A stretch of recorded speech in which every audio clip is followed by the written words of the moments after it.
Emmanuel जो can't है तो उसी क्रम में है। देखिए कांट का क्वेश्चन भी आता है, जैसे मान लीजिए ग्रीक विचारक में बताया कि कभी मान लीजिए सुकरात का आया, कभी अरस्तु का आया, तो कांट भी महत्वपूर्ण है। तो जो कांट है उसमें सबसे पहले तो एक भूमिका पढ़ना है, फिर कांट का नैतिक विचार, फिर थोड़ी सी इसकी समीक्षा भी की जाएगी। इसका समीक्षा भी आता है कभी कभी, इसका विश्लेषण एक कर लिया जाए। इमैनुअल कांट, तो देखिए कांट जो है जर्मनी का दार्शनिक है और उसका जो विचार है वो एक प्रकार से कह सकते हैं कि कर्तव्य शास्त्रीय विचार है या कर्तव्य शास्त्रीय सिद्धांत देता है। इसको बोलते हैं डिओंटोलॉजी। तो जो कर्तव्य शास्त्रीय सिद्धांत है या कर्तव्य शास्त्र कह सकते हैं कि ये कर्तव्य शास्त्र की बात करता है। और ये जो डिओंटोलॉजी शब्द है इसमें दो चीज़ें शामिल हैं। एक तो डियोन शामिल है, डियोन मतलब होता है ड्यूटी, और दूसरा होता है लोगोस, और लोगोस का मतलब होता है रीजन। मतलब ड्यूटी को जो है रीजन से जोड़ने का प्रयास करता है। जैसे सेना में लोग कर्तव्य का पालन करते हैं, तो एक प्रकार से कह सकते हैं कि उससे काफ़ी प्रभावित है, ऐसे बनाइए। तो इसने क्या किया, इसने कहा कि क्रियाकलाप में जो है कर्तव्य भावना होनी चाहिए, मतलब न्याय और जो नैतिकता है उसको कर्तव्य से जोड़ने का प्रयास किया। और ये कहा कि वास्तव में देखा जाए तो ये जो कर्तव्य शास्त्र है, इस कर्तव्य शास्त्र से इसने कुछ निष्कर्ष निकाला और कहा कि नैतिकता का आधार जो है, जो रीजन मतलब तर्क, और ड्यूटी मतलब कर्तव्य। तो इसने कहा कि जो नैतिकता है, तो नैतिकता का आधार भावना नहीं, बल्कि नैतिकता का आधार जो है वो देखा जाए तो हम लोगों की बुद्धि है, हम लोगों की कर्तव्य चेतना है। तो नैतिकता को कर्तव्य चेतना से जोड़ता है और ये कहता है कि कर्तव्य चेतना से किया गया जो कार्य है वही नैतिक है। जैसे उसने एक निष्कर्ष निकाला, उसने जो है मुख्यतः जो है 3 निष्कर्ष निकाले। ऐसी 3 निष्कर्ष पर ही उसका पूरा नीति शास्त्र आधारित है। तो कर्तव्य शास्त्रीय सिद्धांत में उसने कहा कि नैतिकता का आधार कोई भावना नहीं है कि मन में आ रहा है तो कोई काम कर लिए, मन में आए तो नहीं किए, मन नहीं बल्कि बुद्धि। तो नैतिकता का जो आधार है, लिखिएगा मत अभी लिखवाता हूँ, नैतिकता को उसने जो है बुद्धि से मिलाया और कहा कि ऐसा है कि मनुष्य की जो बुद्धि है उसी बुद्धि में ही जो है कर्तव्य की चेतना है। कर्तव्य की चेतना इसी बुद्धि में है। और जब हम लोग जो है कर्तव्य की चेतना से कार्य करते हैं तो स्वाभाविक सी बात है कि यह नैतिक ही होगा। तो उसने पहला फार्मूला ये बनाया, पश्चिम का महान दार्शनिक कांट है। जैसे आप लोग राल्स पढ़ते हैं, प्लेटो पढ़ते हैं, उन लोगों से भी ऊपर की चीज़ है। तब जानते हैं कि उसने जो है कर्तव्य की चेतना से, कि भाई आप लोग जैसे मान लीजिए परीक्षा की तैयारी करने का संकल्प लिए कि हम IAS PCS बनेंगे, तो जो आपने संकल्प लिया उसकी कर्तव्य चेतना क्या कहती है, बुद्धि क्या कहती है कि आप IAS PCS की तैयारी कर रहे हैं, तो ऐसी दशा में आपको जो है वो देखा जाए तो कहीं न कहीं आपको पढ़ना पड़ेगा। हमने संकल्प लिया कि मैं पढ़ाऊंगा तो हमको पढ़ाना पड़ेगा। अब मैं मान लीजिए रोज बोलता हूँ तबीयत ही खराब हो गया, मेरा शरीर काम नहीं कर रहा है, तो फिर पढ़ाऊंगा क्या, पता लगा कि गिर गया यहीं पर, तो मान लीजिए कैसे पढ़ा पाऊंगा। आप पता ले परीक्षा देने गए, परीक्षा देने से पहले ही आपका तबीयत खराब हो गया, तो आपको सोचना चाहिए था कि भाई हमको मान लीजिए 40 पेज सुबह लिखना है, 40 पेज शाम को लिखना है, तो 80 पेज लिखने के लिए शरीर भी तो स्वस्थ होना चाहिए, तभी तो दिमाग भी स्वस्थ करेगा काम। तो पता है लिख ही नहीं पाए। तो यहाँ पर जो आप कर्तव्य निर्धारित किए हैं उसके अनुसार कार्य करना नैतिकता है। दूसरा उसने निष्कर्ष निकाला कि जैसे मान लीजिए आम व्यक्ति से आप कहेंगे कि भाई आप नैतिक कार्य करिए, अब आम व्यक्ति बोलेगा कि हम कौन सा कार्य करें जो नैतिक, हमको समझ में नहीं आता है। तो इसने कहा कि जो सार्वभौमिक रूप से सही है वही काम करना चाहिए। मतलब जो कार्य प्रकृति में सार्वभौमिक स्वरूप रखता है ऐसा कार्य सार्वभौमिकता से जोड़ने का प्रयास किया, और ये कहा कि जो कार्य सार्वभौमिक है वह नैतिक हो सकता है। हम कहते हैं स्टूडेंट सामान्यतः क्या करते हैं, नहीं पढ़ते हैं, सामान्यतः पढ़ते हैं ना, तो मान लीजिए जो बोलूंगा वही हाँ बोलेंगे। तो स्टूडेंट सामान्यतः पढ़ते हैं, इसका मतलब कि जब आप स्टूडेंट हैं तो आपको पढ़ाई करना पड़ेगा। डॉक्टर जो है सेवा भाव रखते हैं, तो डॉक्टर के पेशा में आ गए, अब पता लगे कि मारपीट कर रहे हैं, चाकू चला रहे हैं, आतंकवादी बन रहे हैं, तो इसका मतलब कि आप डॉक्टर की जो चेतना थी, डॉक्टर का जो सार्वभौमिक रूप से डॉक्टर के प्रति हम लोग सोचते हैं कि डॉक्टर जो है हम लोग का इलाज करेगा। एक ऐसे कोई सीरियल में देख रहा था कि उसका जो हस्बैंड है वो सेना में है, और कोई आतंकवादी है, उस आतंकवादी को जो है गोली मार देता है, वो आतंकवादी बच जाता है, उसकी मिसेज डॉक्टर है, तो कहीं कोई उसी आतंकवादी का वो इलाज कर, और वो जो है सेना वाला व्यक्ति कह रहा है कि मेरा कर्तव्य है कि मैं आतंकवादी को गोली मार दूं, और उसकी मिसेज कह रही है कि हमारा कर्तव्य है कि हम इसकी सेवा करें, इसको जान बचाएं। तो वो दोनों सही हैं, कोई अपने जो है कर्तव्य से विमुख नहीं है, क्योंकि सेना का व्यक्ति है तो उसके लिए तो दुश्मन है, और डॉक्टर के लिए कोई दुश्मन और मित्र थोड़ी ना होता है। डॉक्टर को क्या मतलब, आप आतंकवादी हैं, मान लीजिए आप आतंकवादी है, ऐसी दिशा में डॉक्टर इलाज कर रहा है तो डॉक्टर को क्या लेना देना, आप मनुष्य हैं इसलिए वो इलाज करेगा। तो इसने कहा कि एक सार्वभौमिकता के आधार पर जो कार्य होता है वो व्यक्ति को कार्य करना चाहिए, जो सभी समय परिस्थिति में लोग उसको सही बोलें। सार्वभौमिकता का मतलब कि सभी समय परिस्थिति में जो है लोग बोलें कि नहीं आपने ठीक किया, जो सभी समय परिस्थिति में जो है सत्य हो, ठीक हो, उचित हो। तो इसने कहा ऐसा कार्य नैतिक है। और तीसरा इसने फार्मूला बनाया, भाई बड़ा विद्वान है तो बड़ा विचार तो होगा ही। तीसरा फार्मूला इसने बनाया कि नैतिकता जो है परिणाम निरपेक्ष है। नैतिकता जो है, नैतिकता परिणाम निरपेक्ष है।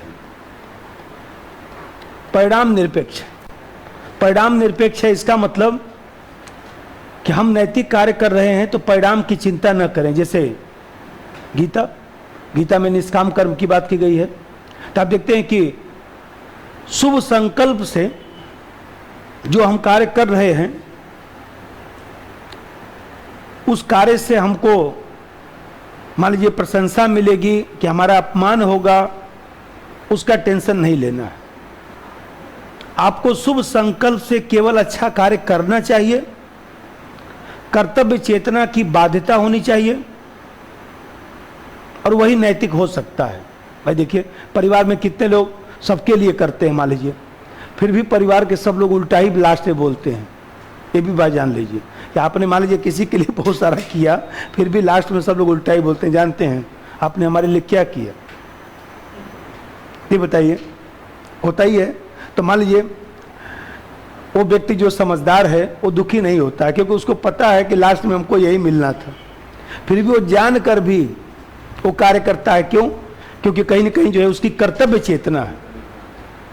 तो पहले चैलेंज या भूमिका लिखिए कि कांट जर्मनी का दार्शनिक है,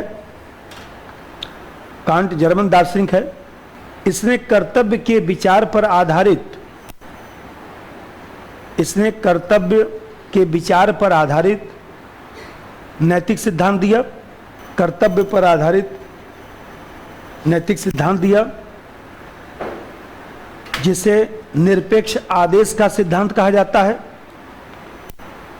जिसे निरपेक्ष आदेश का सिद्धांत कहा जाता है, जिसका सामान्य अर्थ है नैतिकता न तो मनुष्य की इच्छा, नैतिकता न तो मनुष्य की इच्छा अवलिक भावना से संबंधित होती है, और न ही कार्य के परिणाम से और न ही कार्य के परिणाम से, बल्कि नैतिकता का संबंध विशुद्ध कर्तव्य चेतना से है। विशुद्ध नैतिक कर्तव्य चेतना से है। ये तो मान लीजिए भूमिका चालन ने आपने लिख दिया। हमें बताया कि ये डीऑन्टोलॉजी इसको कहा जाता है, कर्तव्य शास्त्रीय सिद्धांत। और डीऑन्टोलॉजी डियोन और लोगोस शब्द से बना है। डियोन मतलब होता है ड्यूटी, जो ड्यूट शब्द से बना है। ये सब लैटिन भाषा का शब्द है ना, ड्यू भी लैटिन भाषा का शब्द है। ड्यू मतलब उचित, और लोगोस का मतलब होता है रीजन। जैसे आप लोग मैथ में लाग पढ़ते थे, तो मैथ में जो लाग पढ़ते थे उसी से लोगोस शब्द बना है। तो ये जो है लोगोस मतलब रीजन। तो ये कर्तव्य के साथ यदि तर्क को मिला दिए तो जो नैतिकता बनेगी वो नैतिकता कांट की नैतिकता है। अब इसका जरा सा नैतिक विचार या नैतिक सिद्धांत की विशेषता, नैतिक सिद्धांत की इसकी विशेषता क्या है। अब इसी 3 जो फार्मूला है, इसी फार्मूले को एग्जाम में हमेशा ध्यान रखिएगा। जब भी कुछ लिखना होगा 3 फार्मूले का मतलब, पहला फार्मूला नैतिकता और बुद्धि। नैतिकता बुद्धि से गवर्न होती है और बुद्धि से ही जो है कर्तव्य की चेतना आती है, और जो कर्तव्य की चेतना से जो काम करेंगे वही नैतिक काम हो सकता है। कार्य ऐसा करना चाहिए जो सार्वभौमिकता के धरातल पर सही उतरे, अपवाद नहीं, अपवाद को आधार नहीं बनाना चाहिए, क्योंकि अपवाद फिर आप अपवादी है। कितने लोग मान लीजिए 21 साल में ही आईएएस बन जाते हैं। अब उनको लेकर टेंशन लेंगे कि फला तो 21 साल में ही बन गया। अरे वो अपवाद, लाखों में एक व्यक्ति कोई मिल जाएगा। मान लीजिए वो मुक्तानंद अग्रवाल जो बताया, उसका 23वीं रैंक था, जो राजस्थान में आप लोग के है। मान लीजिए छोटा सा, उसको मैं भी नहीं समझता था कि इतना भयंकर व्यक्ति कि पहली बार में ही 23वीं रैंक, काम खत्म। तो किसी को कोई जानता थोड़ी नहीं कि किस व्यक्ति में क्या क्षमता है। इस वजह जितना मैं लिखवा दिया, मान लीजिए पॉलिटिकल साइंस में जितना लिखवा दिया, तो हो सकता है कि 2-4 शब्द मेरे गलत हो जाएं, लेकिन उसके गलत नहीं होते थे, एकदम सेट। हमने इतना रटने का क्षमता कहाँ से डेवलप हो गया भाई एकदम रटने का क्षमता के एकदम एक्यूरेट वही लिख देना है, आलोचना भी। अब मान लीजिए हम लोग इतने किताब पढ़े, इतना अनुभव है तो पढ़ाते हैं, अब वही एकदम सेट जाके लिख दिया जाए तो नंबर तो मिलेगा ही, लेकिन लिखाता नहीं है ना, उसमें बहुत सारा तो हम लोग भूल जाते हैं। तो नंबर 1 कांट का नैतिक विचार या विशेषता। नैतिकता का क्या विशेषता है, पहला बात समझिए, जो अभी बताया था उसी से जोड़ता हूं। इसका मतलब हुआ कर्तव्य के लिए कर्तव्य। हम इसलिए कर्तव्य नहीं कर रहे हैं, हमने यही चेतना है, यही कर्तव्य की भावना, इसलिए मैं कर्तव्य कर रहा हूं। तो कर्तव्य के लिए कर्तव्य नैतिकता का आधार होना चाहिए, क्योंकि भगवान ने मनुष्य के भीतर बुद्धि दिया है, और साथ में भगवान ने क्या किया कि हम लोग के भीतर जो है कुछ भावना भी भर दिया, कुछ वासना भी भर दिया, कुछ इच्छा भी भर दिया। तो ये भावना, इच्छा, वासना जो भगवान ने उसके साथ ही रख दिया कि ये भी साथ ही लेके जाइए। अब कांट कहता है कि कंफ्यूजन तो होगा ही, जब भगवान ने बुद्धि के साथ जो है भावना, इच्छा, वासना सब भर दिया, तो ऐसी दिशा में अब हम कैसे निर्धारित करें कि क्या हमको करना चाहिए। तो कह रहा है कि हम लोग को बुद्धि से यदि कार्य करेंगे तो कार्य समानता अच्छा होगा। वासना, इच्छा बुद्धि को दबाती है। बुद्धि तो कहेगी, सुबह उठ के 4 बजे भोर में पढ़िए, ब्रह्म मुहूर्त में अच्छा से याद होगा, लेकिन देखिए वासना, इच्छा, नींद, सो चुपचाप पढ़नी है, इतना मतलब कि पढ़ाई का पढ़ लेंगे, कल पढ़ लेंगे, दिमाग खराब हो गया पढ़ते पढ़ते। तो ये जो मान लीजिए भावना जो है, वो जो भगवान ने जो इच्छा हम लोग को सब भर रखा है, वो कहीं ना कहीं जो है देखा जाए तो हमारे बुद्धि को, तर्क को जो है दबा देती है। तो कांट कहता है कि नैतिक कर्म हुआ है जो देखा जाए तो बुद्धि से कार्य किया जाए, सोच समझ कर जो है कर्तव्य निभाने का जो प्रेरणा है वो नैतिक हो सकता है। लेकिन हम लोग उसको अलग नहीं कर सकते ना। वासना, इच्छा, भावना, ये व्यक्ति उससे अलग हो नहीं पाता है, क्योंकि भगवान, मान लीजिए हमें कहते हैं दूध में पानी मिला हुआ है, तो दूध और पानी अलग कर सकते हैं? नहीं। कांट ने लिखा अपनी किताब में कि दूध और पानी मिला हुआ है, कैसे अलग कर देंगे। तो उसी तरह से पानी और दूध जो है, एक तरफ भावना इच्छा वासना है और दूसरी तरफ पानी जो है बुद्धि है, दोनों को भगवान ने मिला दिया और हम लोग के शरीर में भर दिया। अब जाइए घूमते रहिए। नंबर 1, कर्तव्य के लिए कर्तव्य नैतिकता का आधार होना चाहिए। कर्तव्य के लिए कर्तव्य नैतिकता का आधार होना चाहिए और साथ ही कर्तव्य के लिए कर्तव्य नैतिकता का आधार होना चाहिए। साथ ही काटिए, मनुष्य के भीतर बुद्धि है और साथ ही उसके भीतर भावना वासना और इच्छा भी है। भावना वासना इच्छा भी है। यदि व्यक्ति बुद्धि से कार्य करेगा तो वह अच्छा कार्य होगा। बुद्धि से कार्य करेगा तो वह अच्छा कार्य होगा, लेकिन इच्छा भावना बुद्धि को दबाती है। इच्छा भावना बुद्धि को दबाती है। अतः नैतिक कर्म वह है जो सोच समझ के बुद्धि से किया जाए और कर्तव्य निभाने की प्रेरणा से संपन्न हो। कर्तव्य निभाने की प्रेरणा से जुड़ा हो। दूसरा बात समझिए, अभी इतना बढ़िया है, एक बार समझ गए तो एग्जाम में अपने हिसाब से सेट करके लिख दीजिए। 2-4 साल पर तो आता ही है। अभी मैं बता रहा था कि नैतिकता परिणाम निरपेक्ष। आप नैतिक काम करके भूल जाइए, नहीं होता है। देखिए, व्यक्ति अच्छा कर्म करके भूल जाता है। नहीं, गांव देहात में हम लोग कहते हैं अच्छा कर्म करिए और जो है उसको दरिया में डाल दीजिए। हाँ, नेकी कर दरिया में डाल, यही बात है कि यहाँ पर किसी की सहायता करके, किसी का मदद करके उसको याद नहीं रखना चाहिए, ये कहना चाहता है। क्योंकि याद करेंगे तो उसके परिणाम, मान लीजिए कुछ बहुत अच्छा नहीं निकला तो आपको फिर कष्ट होगा, तो कष्ट के कारण तो आप ही हुए। परिणाम को जो है, ये कहता है कि परिणाम को जो है नैतिक उत्तरदायित्व से जो है या कर्तव्य से नहीं जोड़ना चाहिए। हम लोग जो है कोई क्रियाकलाप नैतिक है या नैतिक नहीं है, तो बस हमको ये सोचना चाहिए कि हमारा कर्तव्य जो है वो देखा जाए तो कर्तव्य बोध से जुड़ा था कि नहीं। मतलब नैतिक एजेंट के कर्तव्य बोध का परिणाम है कि यदि हम कर्तव्य बोध से कोई काम कर दिए तो ठीक है। तो ये कहना चाहता है कि हम लोगों को जो है एक प्रकार से देखा जाए तो अपना जो निरपेक्ष आदेश है, इसको निरपेक्ष आदेश का सिद्धांत कहा जाता है, कि निरपेक्ष आदेश के सिद्धांत पर काम करना चाहिए। जो कार्य मैं बताया कि जो कार्य सार्वभौमिक है, जिसे सामान्यतः समाज नैतिकता की श्रेणी में रखता है, उसी के अनुरूप चुपचाप आचरण किया जाए।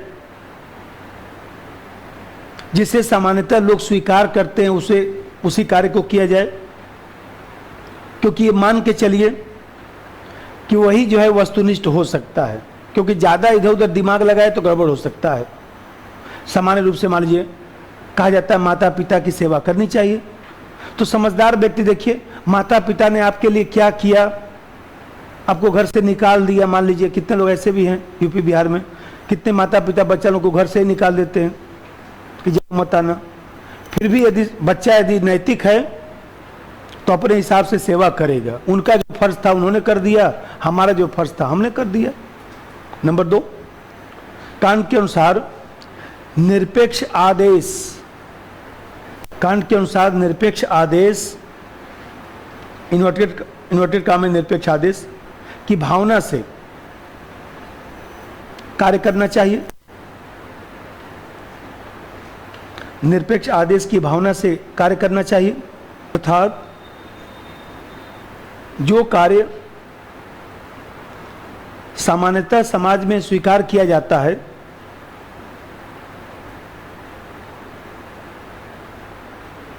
ऐसे नियमों के अनुसार आचरण किया जाए।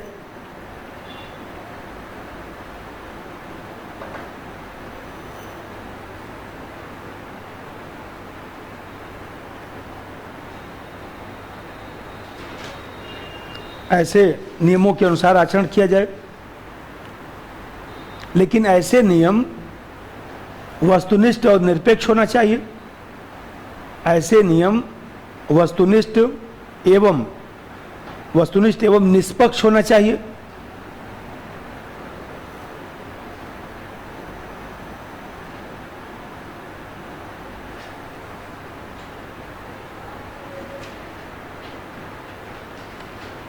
मतलब जितना आपके पास बुद्धि है उससे देख लीजिए कि वो निष्पक्ष है ना।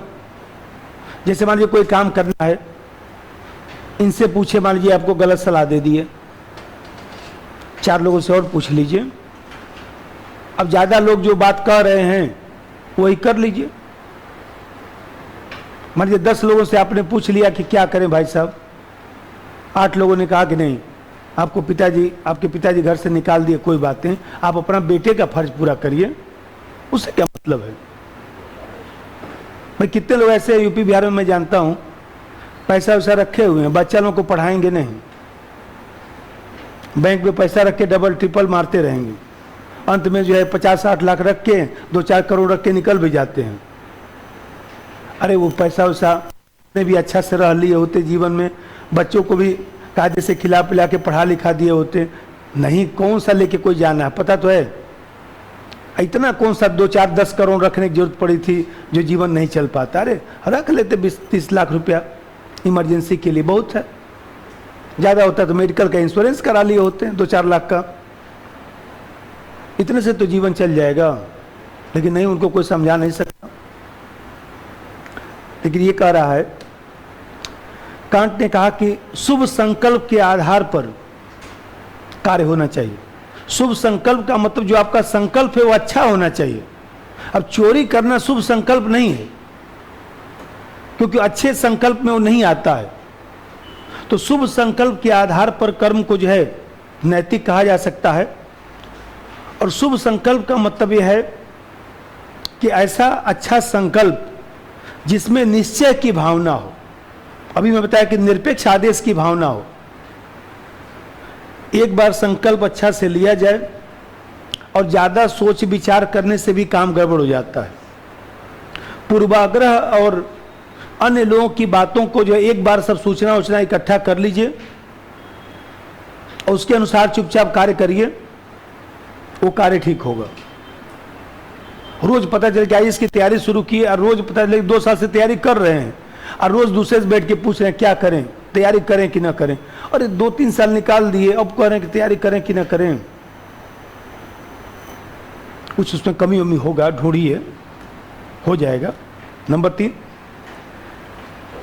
कांट ने शुभ संकल्प के आधार पर कर्म को नैतिक कहा।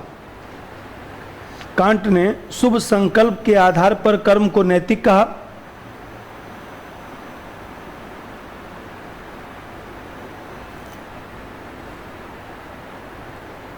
यहां शुभ संकल्प का अर्थ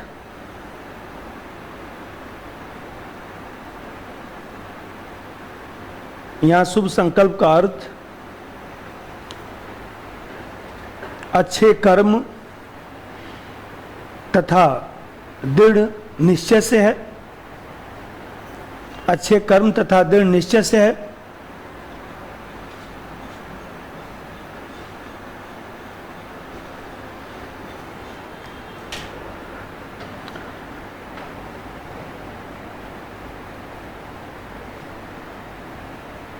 व्यक्ति को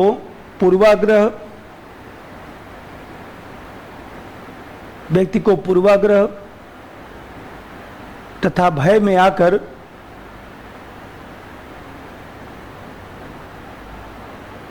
कर्तव्य निभाने की प्रेरणा से विमुख नहीं होना चाहिए।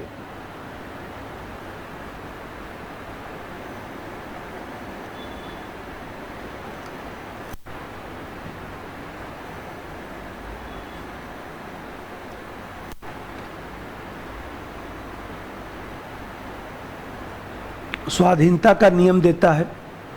स्वाधीनता का नियम का मतलब यह है, पहले समझिए तो लिखवाता हूं। स्वाधीनता का नियम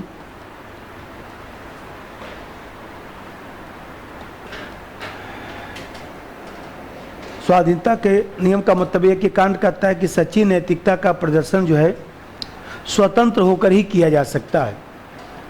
स्वतंत्र व्यक्ति ही जो है अंतःकरण की आवाज जान सकता है। यदि व्यक्ति का कार्य जो है किसी दबाव में, मानसिक अस्वस्थता के कारण या मान लीजिए शारीरिक अस्वस्थता के कारण यदि कोई व्यक्ति कोई कार्य कर रहा है तो फिर उस कार्य का नैतिक परीक्षण नहीं हो सकता। इसको कहता है स्वाधीनता का नियम, जिसमें बताया कि मान लीजिए कोई 70 साल का व्यक्ति हो गया तो सामान्यतः दिमाग तो गड़बड़ी हो जाता है। अब मान लीजिए उल्टा सीधा घर में बोलता है, देखते तो हैं सब लोग, क्या मान लीजिए बुजुर्ग व्यक्ति होंगे तो कुछ ना कुछ बोलेंगे ही, तो मानेंगे थोड़े ना। सुबह ही उठ के मान लीजिए 2-4 अच्छे शब्द सुनाएंगे सब लोगों को, तो मान लीजिए हमें कहते हैं उस व्यक्ति के कहने का आपको कोई ध्यान नहीं रखना चाहिए, क्योंकि वो व्यक्ति स्वस्थ नहीं है, मानसिक रूप से ठीक नहीं है। इसलिए सुबह सुबह उठकर जो है हनुमान चालीसा का पाठ वो कर रहे हैं। ये हमारे पिताजी भी वृद्ध हो गए, सुबह उठकर ही सबकी खोज खबर ले लेते थे। मतलब पूरे हंगामा हो जाता था, अगल बगल के लोग भी आ जाते थे, भाई साहब हुआ क्या? अरे कुछ हुआ नहीं। वो पिताजी थोड़ा सा बोल रहे थे, भाई अब मान लीजिए बोलेंगे ना कुछ, तो मान लीजिए उनकी आवाज़ भी बुलंद, खूब तेज बोलते थे, तो लोग सोचते थे कि लगता कोई हंगामा हो गया क्या। तो मान लीजिए हम लोग कोई बुरा नहीं, हम लोग बोलते थे भाई सुबह सुबह आशीर्वाद मिल गया, आप सब लोग अपने काम पर लग जाइए, क्योंकि ऐसे व्यक्ति के बोलने सुनने का कोई मतलब नहीं है। नंबर 3, कांड के अनुसार सच्ची नैतिकता का प्रदर्शन, कांड के अनुसार सच्ची नैतिकता का प्रदर्शन स्वतंत्र होकर ही किया जा सकता है, स्वतंत्र होकर ही किया जा सकता है।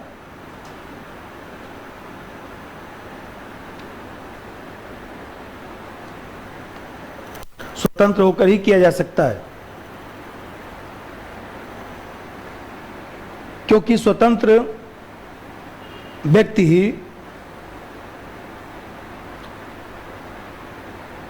विवेक आवलिक अंतःकरण, स्वतंत्र व्यक्ति ही विवेक आवलिक अंतःकरण से अच्छाई को जान सकता है।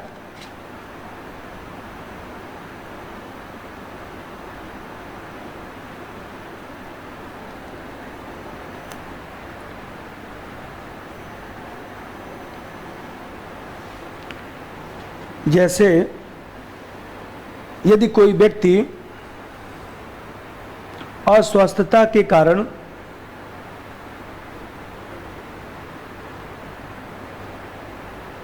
कोई कार्य कर रहा है, अस्वस्थता के कारण कोई गलत कार्य कर दिया, तो उसका नैतिक परीक्षण नहीं हो सकता, तो उसका नैतिक परीक्षण नहीं हो सकता।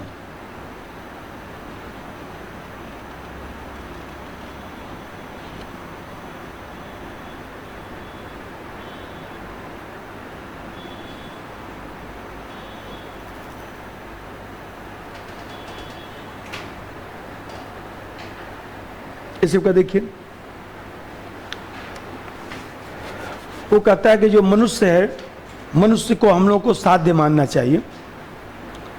किसी व्यक्ति को अन्य की इच्छा पूर्ति का साधन न बनाया जाए।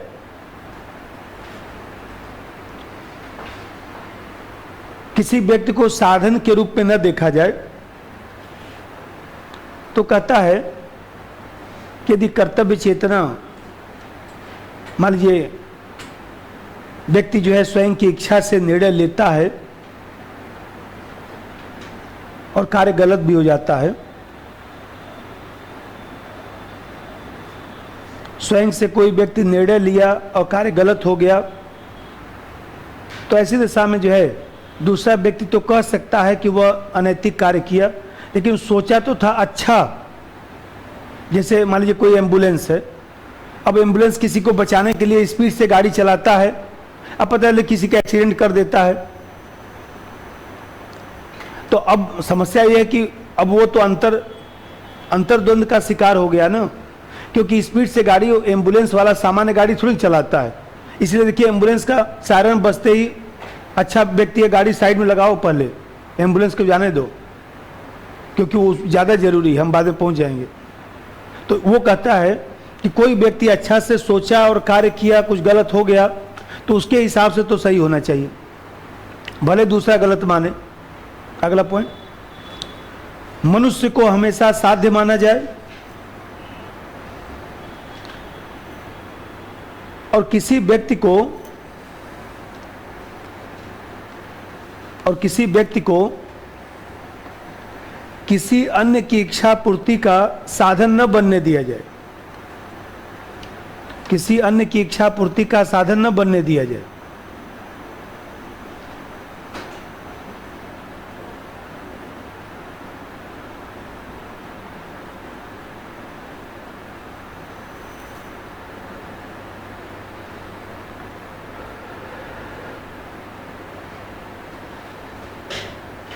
और साथ ही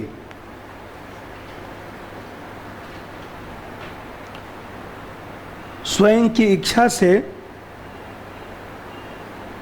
यदि निर्णय किया जाता है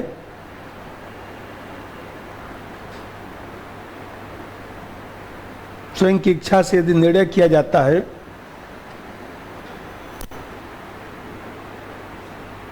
और कार्य गलत हो जाता है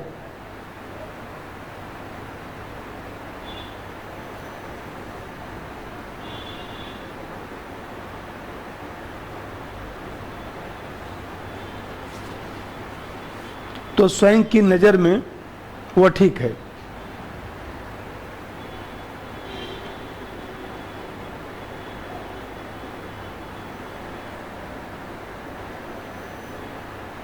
देखिए, कांट ये कहना चाहता है यदि दबाव में, विवशता में, मजबूरी में यदि कोई व्यक्ति कोई कार्य कर रहा है तो वो अनैतिक होगा।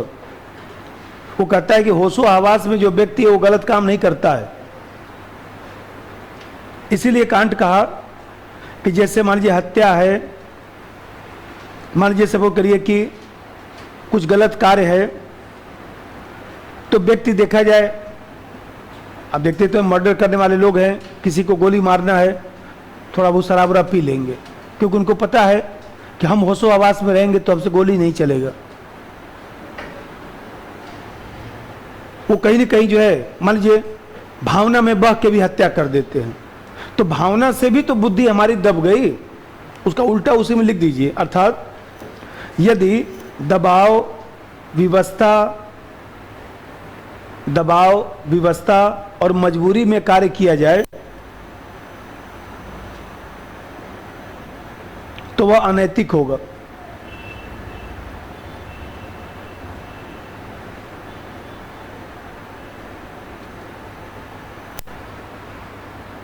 दबाव, विवशता और मजबूरी में कार्य किया जाए तो वह अनैतिक होगा। इसीलिए कांट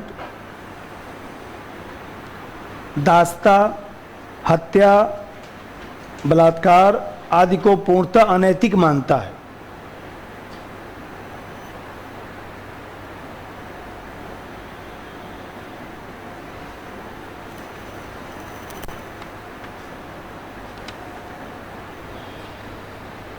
कि भाई हमें कहते हैं कोई व्यक्ति किसी की हत्या किया तो भावना में बह के कर दिया, सोचा होता, यदि तर्क से सोचा होता तो नहीं। कोई व्यक्ति मान लीजिए वासना का शिकार हो गया तो ऐसे सामने कुछ गलत कार्य कर दिया, इसका मतलब कि वो बुद्धि जो है उस समय बुद्धि उसकी मर गई थी, खत्म हो गई थी। तो ऐसी स्थिति में वो कहता है कि ये भी तो मजबूरी है। अभी तुम्हें बताया कि दूध और पानी आपस में मिल गया, भावना, इच्छा, वासना के साथ भगवान ने बुद्धि को मिला दिया। अब कब हम बुद्धि से काम करें, कब भावना से काम करें, यही समन्वय स्थापित करना है जीवन भर। कि भाई हमें कहते हैं ऐसा तो है नहीं कि वासना, इच्छा आप ही के भीतर है, सबके भीतर है, लेकिन वो कहता है कि आप उसको समझिए कि भगवान ने ऐसा कलाकारी जानबूझकर किया है और आपका जो है वो देखा जाए तो देख रहा है कि आप अपने बुद्धि का इस्तेमाल करके कुछ भावना, इच्छा दबा पा रहे हैं कि नहीं। पता चले कि आप अधिकारी बन गए, कोई 5 लाख घूस दे रहा है, साहब रख लीजिए। अब तर्क से सोचे कि अरे कि हमारा तो पैसा है नहीं, चलो लाओ, जाने दो, बहुत काम भी है हमको, लाओ चलो कोई बात नहीं, जाओ। और भी देख लेना अपने हिसाब से। इसका मतलब कहीं ना कहीं आप मजबूरी में घुस ले लिए, भावना में आप सोचे होते कि मेरा पैसा है नहीं, हमारा पैसा वही है जो हमारा सैलरी मिलता है, तब तो आप नहीं लेते। देखिए, कांट ईश्वर को नहीं मानता था। कांट ऐसा विचारक है जो ईश्वर को नहीं मानता था, लेकिन अंततः जो है जब उसने नैतिक सिद्धांत दिया तो उसकी एक किताब है मोरल्स एंड पॉलिटिक्स। तो ये जो किताब उसने लिखा मोरल्स एंड पॉलिटिक्स, इसी किताब में उसने सब विवेचन किया। तो जब विवेचन किया तो अंत में हार कर उसने जो है, जब उससे कहा गया कि भाई आप कह रहे हैं कि नैतिकता परिणाम निरपेक्ष है, हम नैतिक कर्म कर रहे हैं, परिणाम की चिंता हमको नहीं करना चाहिए, जैसे गीता में निष्काम कर्म की अवधारणा।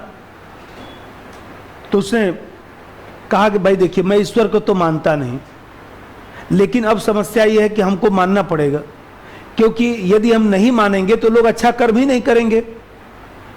कोई न्याय देने वाला चाहिए ना, इस विश्व में कोई तो ऐसा हो जो न्याय करे, इसलिए ईश्वर को मैं मान लूंगा, बाकी चीज के लिए मैं ईश्वर को नहीं मानूंगा। तो कांट ने नैतिकता के लिए ईश्वर की सत्ता को स्वीकार किया, सामान्य रूप से नहीं, और कहा कि ऐसा है कि हम लोग देखिए अच्छा कर्म करते हैं, कोई कुछ भी कहता रहे, मन में यही तो आता है चलो भगवान देख तो रहा है, हमारे साथ अन्याय नहीं होगा। तो सत्य कर्म करने की प्रेरणा ईश्वर से प्राप्त होती है, जिससे अच्छे कर्म का परिणाम अच्छा होगा। ये व्यक्ति मानेगा तभी अच्छा कर्म करेगा, और तभी जो है वो देखा जाए तो नैतिक जो व्यवहार है, उसमें नैतिक व्यवहार में विश्वास करने के लिए कुछ न कुछ न्यायाधीश की कल्पना करनी पड़ेगी। और इस स्वरूप में उसने जो है वह ईश्वर की मान्यता को जो है स्वीकार कर लेता है। बाकी चीज के लिए कि पृथ्वी कहाँ से आई, ईश्वर ने बनाया, कुछ नहीं मानता है। लिख दीजिए, कांट ने नैतिकता के लिए ईश्वर की सत्ता को स्वीकार किया। कांट ने नैतिकता के लिए ईश्वर की सत्ता को स्वीकार किया।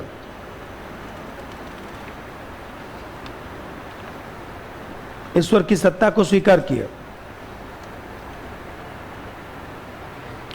उसे न्यायाधीश के रूप में माना। उसे न्यायाधीश के रूप में माना और कहा कि ऐसा करने से ही सत्कर्म करने की प्रेरणा मिलती है। ऐसा करने से ही सत्कर्म करने की प्रेरणा मिलती है।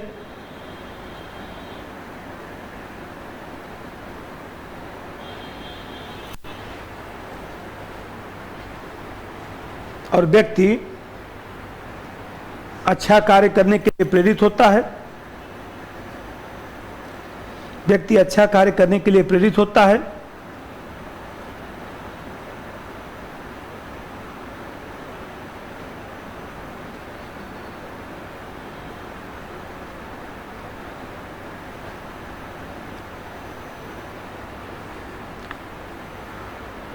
देखिए, जैसे उसने छोटा मोटा चीज कहा कि किसी को भूख लगा है, कोई फल चुरा के खा लिया, तो कहता है कि ऐसा है कि अब मान लीजिए कोई 4 दिन से भूखा है, अब चोरी तो करेगा ही, क्या उसका नैतिक परीक्षण करे? क्योंकि मान लीजिए 2 दिन से पानी नहीं पिए हैं, कहीं पानी दिखाई दे दिया, भले दूसरे का पानी है, वो व्यक्ति कह भी रहा है। जैसे मान लीजिए समझ करिए कि कहीं पार्क में सम्मेलन होता है, अब वहां पर व्यक्ति देखिए किसी का बोतल का पानी रखा हुआ है, अब प्यास लगा हुआ है, तो वो जाति और धर्म नहीं पूछता है, भाई साहब पी लें, पी लीजिए, लेकिन मैं तो मुस्लिम हूँ। अरे लाइए, मुस्लिम हिंदू छोड़िए, वो तो बाद में देख लिया जाएगा, पहले पानी पीने दीजिए। तो आप वहाँ पर तो हिंदू मुस्लिम माने नहीं, क्योंकि वहाँ आप जो है देखा जाए तो एक ऐसा प्यास लगा, ऐसे भूख लगा है जिसमें जो है आप देखा जाए तो आप पूर्णतः स्वतंत्र है ही नहीं है, क्योंकि भूख का इतना दबाव है, प्यास का इतना दबाव है कि वहां जाति धर्म सोचने का मौका नहीं है। तो उसने कहा,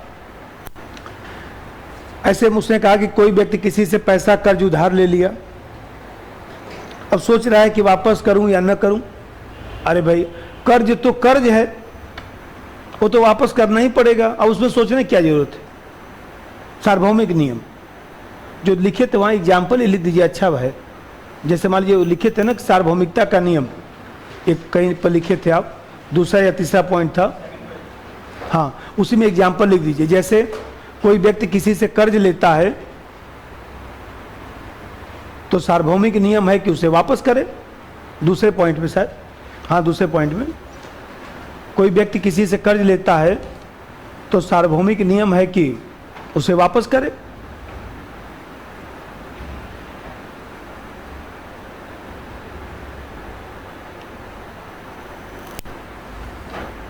सार्वभौमिक नियम है कि उसे वापस करे।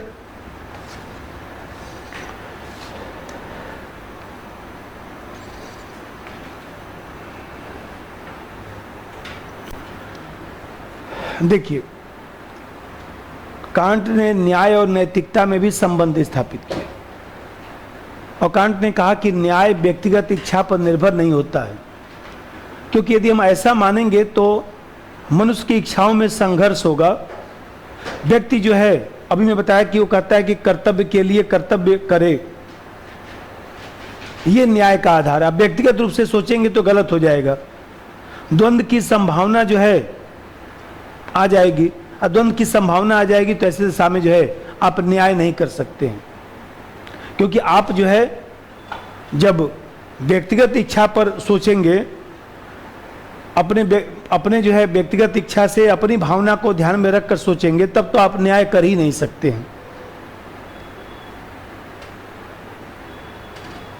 न्यायाधीश यदि अपने प्रति भी न्याय कर रहा है तो सोचे कि वास्तव में जो है मैं किसी व्यक्ति के साथ न्याय कर रहा हूं, तभी वो न्याय कर पाएगा। अन्यथा यदि व्यक्तिगत रूप से सोचेगा तो न्याय नहीं हो सकता है। एक पॉइंट और लिख दीजिएगा।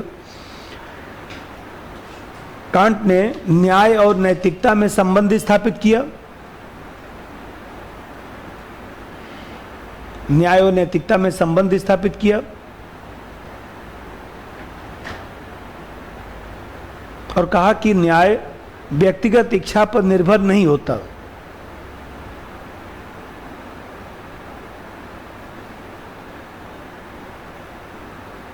न्याय व्यक्तिगत इच्छा पर निर्भर नहीं होता, क्योंकि ऐसा करने पर संघर्ष की स्थिति उत्पन्न होगी।